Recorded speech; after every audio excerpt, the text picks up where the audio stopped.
அப்ப ஒவ்வொன்னா தான் வந்து வந்து உண்மை உண்மை வந்து ஒவ்வொன்னா வெளியில வரும்.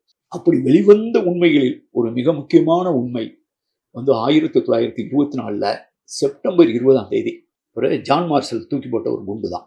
இந்த மனுஷன் என்ன பண்றாருன்னா, இந்த 2 மெட்டீரியலையும் அடுக்கி வைக்க பார்க்குறாரு. ஹரப்பா, மொஹஞ்சதாரோ 2க்கு நடுவுல 600 கிலோமீட்டர். 600 கிலோமீட்டர்னா நல்லா யோசிச்சு பாருங்க எவ்வளவு இங்க சென்னையிலேருந்து நீங்க கிட்டத்தட்ட திருநெல்வேலிக்கும் போற மாதிரி தான் இருக்கும். அப்போ சென்னையிலேருந்து திருநெல்வேலி அந்த காலத்தில் 5000 வருஷத்துக்கு முன்னால எவ்வளோ டிஸ்டன்ஸ் இருக்கு.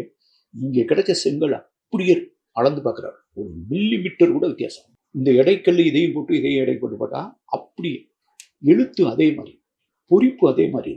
இப்படி நிறைய விஷயத்த அவர் வந்து ஒரு ஒப்பிட்டு பார்த்துட்டு இது எப்படி இங்கே டேலி ஆகுது அப்படின்னு ஒரு முடிவுக்கு வர்றாரு.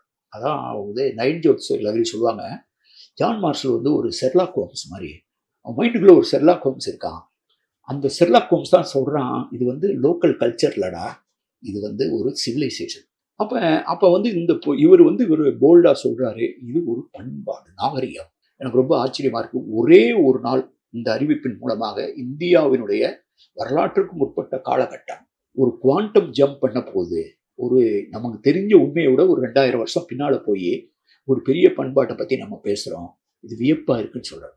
அதனுடைய ரிப்போர்ட் வந்து 1931 தான் ஒரு முறைப்படி கொண்டு வர பெரிய புத்தகமா.